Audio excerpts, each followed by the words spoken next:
Well, summer is almost here, my friend, and even in the warm weather, I still like to have a soup. How about you? I do, especially when the nights get nice and chilly. And here to show us a nice, healthy recipe for soup is registered dietitian Jen Belanger. Take a look. Hi everyone, I'm Jen Belanger, registered dietitian. Welcome back to my kitchen. Today I'm going to show you how to make a super delicious soup recipe chock full of vegetables that also freezes really easily and you can enjoy a month from now. So here I have all my ingredients in place. I wanted to show you the ingredients before we got cooking. So I've got about two large diced up carrots here, 2 stalks of celery cut into little half moons.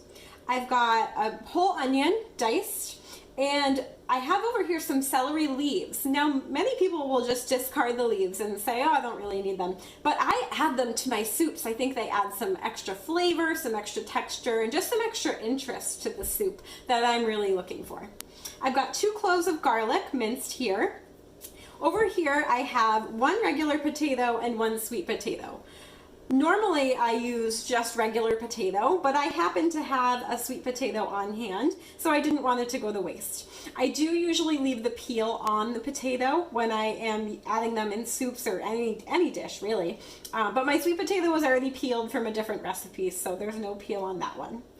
And then over here, I'm going to show you some pantry staples. And on one of my previous Mass Appeal segments, I talked about some pantry staples that you definitely want to have on hand. And so this is a classic example. When I want to whip up a soup like this that has ingredients that many of you probably already have in your fridge or cupboards or pantry, you have these ingredients ready to go as well. So in this colander, I have already drained and rinsed a whole can of chickpeas or garbanzo beans and a whole can of black beans. So those are just mixed up in here.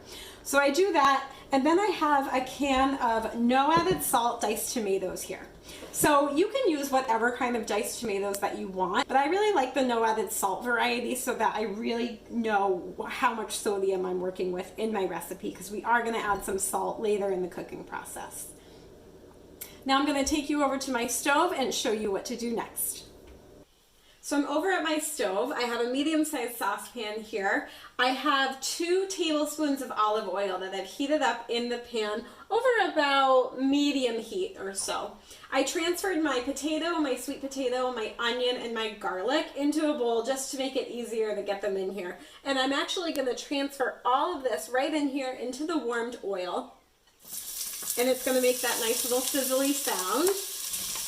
And these are going to saute for about 5 minutes, just until the potatoes start to get soft and the onion is nice and translucent. So my vegetables are nice and soft now, so I'm adding in 4 cups of water. It doesn't seem like a lot, but we're going to get some of the extra water from the canned tomatoes. So 4 cups of water. I'm going to add the rest of my vegetables here. So I've got my carrots, my celery, and my celery leaves. Those are optional. And my canned tomatoes and all of their liquid. And this is what really gives the soup that nice red broth color that we look for in like a minestrone or a vegetable soup.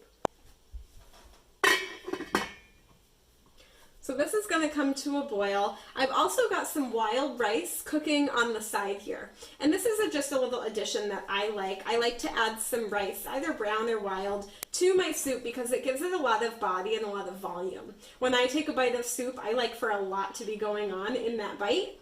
So it really gives it that extra punch I'm looking for. If you're watching carbohydrates and you don't want to add the extra rice, you don't have to. Totally optional. That's the beauty of cooking, is we can really make it our own. So we're going to let this come to a boil, and it's going to boil, and then we're going to turn down the heat and turn it to about, on my stove it's 2 or 3, right below low, and it's going to just simmer there for about 15 minutes. So I'm going to remove the lid. I'm going to add in my chickpeas and black beans. Get those in there. And I'm also going to measure out, which I already have here, and add in 2 teaspoons of salt. This is just regular iodized salt, nothing fancy. We're going to add that in. give this a good stir. And so the reason that we didn't add the beans right away in the last step is because they're canned, they're already cooked. You really can eat canned beans as is, or just very slightly heated. So just giving this a mix, we're going to keep the heat on just a low simmer, and we're going to cook uncovered here for 10 more minutes. Now the last thing I'm going to do, and this is optional, but I kind of told you why I like the rice, I'm going to take my rice that I pre-cooked, and I'm just going to add it all right in here. Give that a good stir, adds a lot of volume and just nice texture to the soup, and a nice whole grain, which we know are good for us, full of fiber. So I've got my ladle here. I'm just going to scoop out a big serving and show you what it looks like. Look at all that beautiful color and different textures. That's what I'm talking about.